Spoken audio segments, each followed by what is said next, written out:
nossa aula de História da terceira série. Eu sou o professor Marlon, junto comigo, com você, tá aqui a Joana, dê um oi pra ela. E nós vamos juntos para nossa maravilhosa, linda e espetacular aula de História. Vem com a gente aprender, vem com a gente viajar pelo conhecimento da história do Brasil. Então, vem com a gente, mas lembre-se, tenha caderno, lápis, caneta junto com você. Anote os conteúdos importantes dessa aula para você continuar estudando. Anote conceitos novos, diferentes, para que você não deixe essa aula de história parar por aqui. Vamos continuar levando o conhecimento histórico adiante. Combinado? Bora, criança! Bora para nossa aula de história, então. E o que nós vamos estudar nesta aula? Ora, tá aí para você. Nós vamos analisar o contexto do movimento tenentista. O que é tenentismo? Calma, nessa aula. E ainda nós vamos compreender o que foi a Coluna Prestes, uma continuidade do tenentismo. Beleza? E aí, algumas perguntas para a gente começar a se aquecer, para começarmos o nosso assunto. Perguntas básicas, tranquilas, que você sabe responder, mas para você mergulhar agora no nosso assunto. Responde aí comigo. Primeira, você lembra o que era esse chamado voto de cabresto? Voto de cabresto. Lembrou? Ainda, quais são as características principais da política dos governadores? Você percebeu, por essas duas questões, que nós estamos falando do início da República no Brasil, início do século XX. Então, essas questões aí estão servindo também para te ambientar, você entender de qual contexto estamos falando nessa aula. Conseguiu responder? História da República no Brasil. Vamos lá juntos então. Você lembra o que era o voto de cabresto? Com o voto aberto, ou seja, não secreto, e por meio da troca de favores, ameaça, violência, o coronel exigia que os eleitores votassem nos candidatos indicados por ele. Voto de cabresto é o voto controlado, guiado pelo coronel. Como se o eleitor usasse um cabresto, igual os animais de carga lá usando para poderem ser guiados. Ok? Segunda, características da política dos governadores. Um esquema político de ajuda mútua de ambos lados, entre os coronéis, os políticos, governador, presidente, onde todos se ajudavam, onde mantinha-se o poder sempre na mão das oligarquias rurais. Então, um esquema de ajuda mútua entre todos os elos dessa corrente eleitoral. Política dos governadores. Ok? Vamos então para o nosso assunto. E você já ouviu falar nesse grito dos excluídos? Está até na sua tela o cartaz do grito dos excluídos. Já ouviu falar deste evento no Brasil? O Grito dos Excluídos é um movimento de manifestações populares que acontece desde 1995 no Brasil e acontece sempre na Semana da Pátria, na semana ao redor do 7 de setembro, do feriado da Independência. É um movimento ligado à Igreja Católica, à CNBB, e acontece aí sempre com quais intenções? Denunciar a exclusão social no Brasil. O Grito dos Excluídos, evento anual para denunciar as formas de exclusão social no Brasil. Para você, pense aí, exclusão social, debatermos a exclusão social, isso é um tema importante atualmente? É importante debatermos exclusão social? Então, um tema atual, você percebe, mas que já vem sendo abordado no Brasil há muito tempo e você verá isso nessa aula. Ainda, acompanhe esta notícia da Câmara dos Deputados, aqui que nós temos, de 2010. Famílias com tradição na política elegem campeões de votos. Então, você tem, segundo essa notícia publicada pela Câmara dos Deputados, alguns deputados eleitos com grande votação, eles vêm de famílias que já têm tradição na política. Então, analisar os movimentos de contestação de outros períodos da nossa história, nos permite conhecer, nos permite compreender melhor as práticas políticas que existem ainda hoje. Então, analisando práticas políticas antigas e contestação a essas práticas políticas de outros períodos, nós conseguimos compreender práticas políticas que ainda existem hoje em dia, praticadas ainda atualmente. Então, vamos trabalhar em cima destes assuntos que nós vimos agora. Vamos para a nossa aula de história. Vem com a gente! Vamos resumir Primeira República no Brasil. Este período que nós datamos aí entre 1894 até 1930. Dentro deste período, nós chamamos aí de Primeira República. Em alguns momentos você vai encontrar como República Velha ou como República Oligárquica.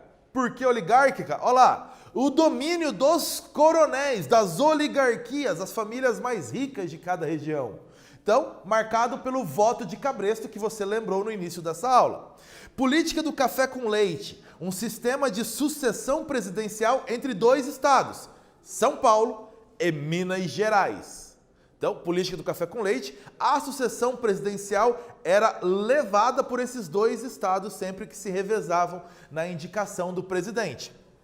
Os demais estados que estavam na disputa e pela hegemonia política da época, a gente pode citar como principais Rio Grande do Sul, Rio de Janeiro, Bahia e Paraíba. E o Brasil marcado por uma economia agroexportadora, exportadora de produtos agrícolas, principalmente dois. O principal aí que nós temos nesse período da história do Brasil, café, e outro e muito importante, no finalzinho do século XIX, início do século XX, borracha. Então o Brasil vivendo de uma economia agroexportadora, não industrializado. Lembrou desse cenário todo? Lembrou aí dessa configuração? Fizemos isso para você compreender de qual período estamos falando. Continuando. Desigualdade social também era uma marca típica do Brasil neste período, tanto no meio urbano quanto no meio rural. Desigualdade social. Como era o contexto rural? Exclusão dos povos originários, das tribos indígenas, exclusão dos ex-escravizados e dos sertanejos da população do interior, exclusão de todos esses grupos de políticas aí do governo, a ação dos cangaceiros, principalmente ligada aí no interior do Nordeste do Brasil, ainda no meio rural, muitos movimentos populares, Guerra de Canudos e Guerra do Contestado como os principais movimentos populares, levantes e a ascensão aí de líderes religiosos muito ligados a esses movimentos populares. E no meio urbano, qual é o contexto que nós temos? Lutas e reivindicações do movimento operário, muito forte esse movimento operário no Brasil aí, a partir do início do século XX, muito por causa da chegada de imigrantes europeus, então lutas do movimento operário, revoltas populares, e aí nós temos em grandes cidades do Brasil algumas revoltas populares, exatamente por causa dessa exclusão. Ainda, exclusão dos ex-escravizados e dos seus descendentes e a ascensão de uma classe média urbana, principalmente comerciantes e profissionais liberais. E ainda um cenário ligado ao movimento operário de greve se iniciando no Brasil, principalmente a partir de 1917. Entendeu todo o cenário onde nós viajamos pelo Brasil? Agora vamos ao tema da nossa aula. Tenentismo, o que é isso? Anos 1920. Então estamos falando da década de 1920 para falarmos de tenentismo. O movimento liderado por oficiais militares, principalmente tenentes e capitães. Presta atenção, não eram só militares, mas ele era liderado por oficiais militares. E, dentre esses oficiais, principalmente tenentes e capitães, mas não só tenentes e capitães, participação de soldados, até de major, de general em alguns casos, mas principalmente tenentes e capitães. Entendeu o nome aí? Tenentismo, grande participação dos tenentes, ou seja, militares de baixa patente, tenentes. Intenção do tenentismo, reformar a República. Não estava certo algumas características. Vamos arrumar isso, corrigir isso, reformar. Descontentes com o poder das oligarquias, com a corrupção, com a violência praticada. Então, os principais alvos aí dessa reforma eram estes. As principais reivindicações: moralização da administração pública. Governar baseado na moral, baseado na lei, baseado no que é correto para a população. Ainda como característica, fim da corrupção eleitoral, muito marcada aí pelo voto de cabresto, que também eles defendiam o fim desse voto aberto. Ou seja, defendiam que o Brasil tivesse voto secreto. Ainda, justiça eleitoral, e que fosse confiável, o que não havia no Brasil ainda, uma justiça eleitoral, e o ensino obrigatório e gratuito e de qualidade para todos os brasileiros. Ainda não havia um ensino obrigatório, de frequência obrigatória no Brasil. Então, essas as principais reivindicações, e o movimento tenentista afirmava que a partir da conclusão dessas reivindicações, o Brasil então estaria caminhando num rumo melhor na sua república. Vamos lá, algumas dessas revoltas tenentistas. Primeira delas, revolta dos 18 do Forte de Copacabana. Forte aí como um quartel que fica no litoral para proteger o litoral do Brasil. Então, ó, havia hostilidades entre o presidente eleito em 1922, o presidente eleito Arthur Bernardes, e grupos militares. E aí, em 5 de julho de 1922, estourou a revolta. Militares do Forte de Copacabana se rebelaram, segundo eles, para salvar a honra do exército. Então, nesses confrontos com o presidente eleito Arthur Bernardes. O governo interveio, centenas de militares se renderam, porém, 17 militares do Forte de Copacabana persistiram, continuaram em sua revolta e pegaram em armas e saíram pela Avenida Atlântica do Rio de Janeiro, capital do Brasil, para tomar o Palácio do Catete, sede do governo, e tirar o presidente Epitácio Pessoa do governo, impedir a posse do Arthur Bernardes e mudar o Brasil. Nesta caminhada, um civil se juntou a eles e aí você tem a imagem exatamente deste evento, da caminhada pela Avenida Atlântica no Rio de Janeiro, dos 17 militares e um civil. No confronto com as forças leais ao governo, 16 deles morreram, só sobreviveram 2. Os 2 que estão mais à sua esquerda na imagem, aqui que estão exatamente o Eduardo Gomes e o Siqueira Campos. Só esses 2 sobreviveram, os outros morreram. Então, uma revolta que não teve o resultado esperado, mas mostrou na capital da República críticas ao governo. Exercícios para a gente continuar e para medirmos nosso conhecimento. Essa imagem é a da Praça dos Girassóis, que fica na cidade de Palmas, capital do Tocantins. Essa praça homenageia a revolta dos 18 do Forte de Copacabana e os movimentos tenentistas. Observe bem essa imagem. Identifique nessa imagem os elementos aí da praça, os elementos que estão na imagem em destaque, e ainda quais são as referências ao movimento tenentista.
Os elementos da praça, fáceis de identificar, você percebe poucos militares, alguns já até caídos, como se estivessem feridos.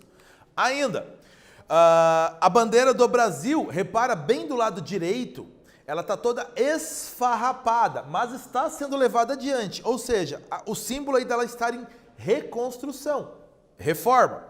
Como era a intenção do movimento tenentista, a ideia de reformar a República, reformar a bandeira do Brasil que estava esfarrapada. O Brasil estava muito mal. Então você percebe pela imagem.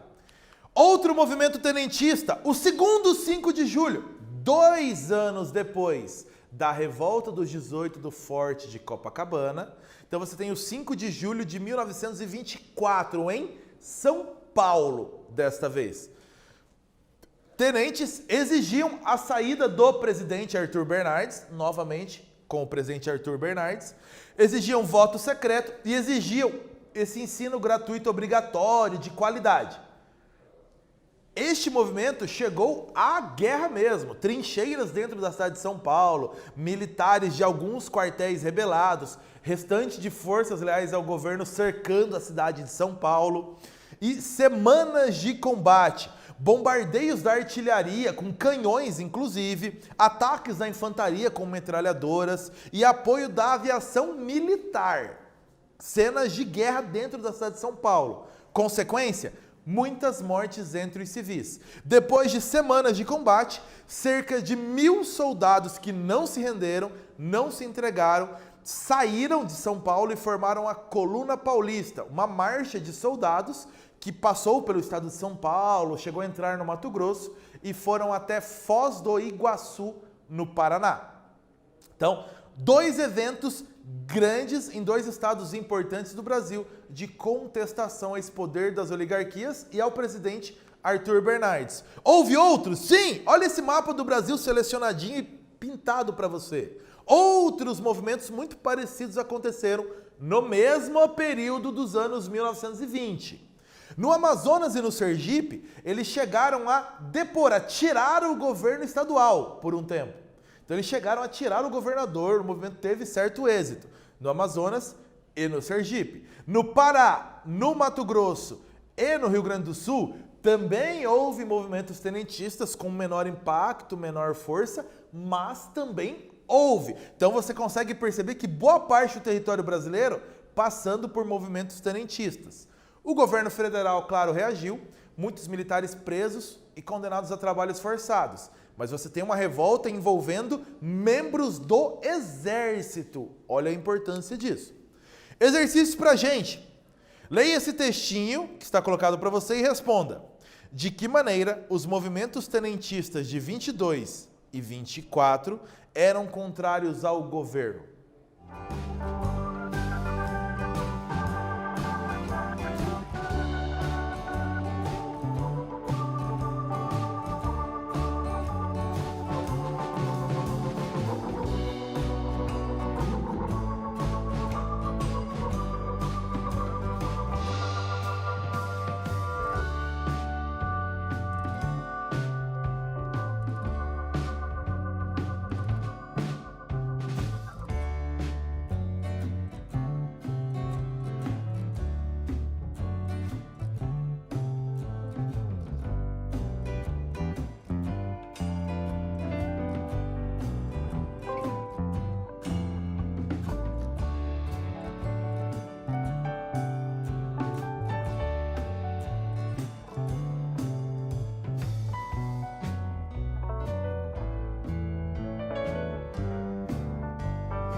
De que maneira estes movimentos de 1922 e 24 mostravam-se contrários ao governo?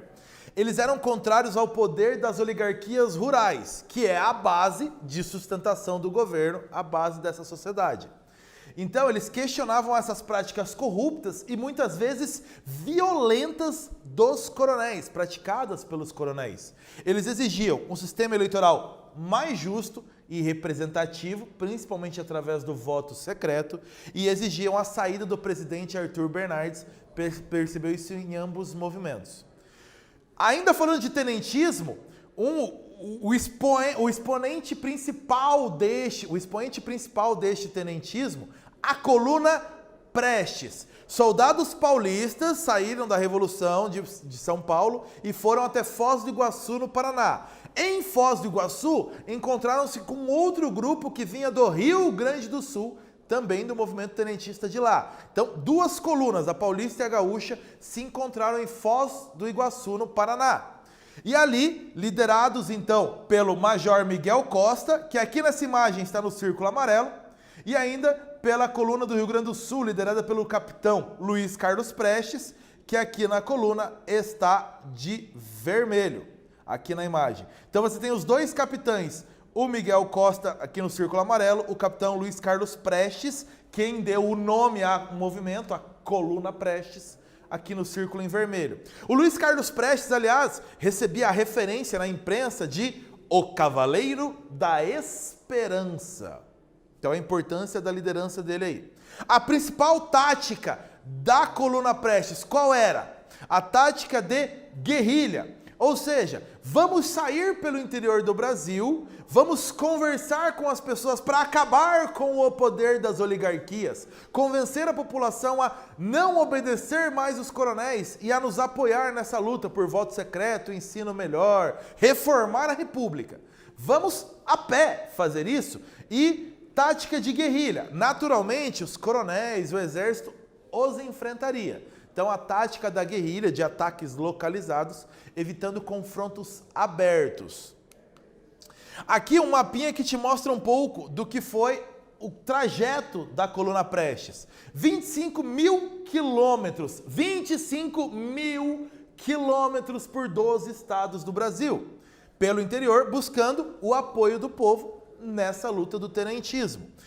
Mas no início de 1927, 600 homens que restaram, dos 1.500 que começaram, os 600 que restaram, então se refugiaram na Bolívia e no Paraguai. Então, uma aventura épica pelo interior do país nos anos 1920, 2 anos e meio, 25 mil quilômetros. Exercício para a gente continuar. Este é o mapa da coluna Prestes pelo Brasil. O trajeto, observe bem. Que informações nós podemos extrair desse mapa?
As linhas coloridas dentro do mapa mostram exatamente o deslocamento pelo interior do país. Percebeu? Longe do litoral, longe das grandes cidades, a coluna Prestes andou pelo interior do país. Andou literalmente. Então, vamos à resposta.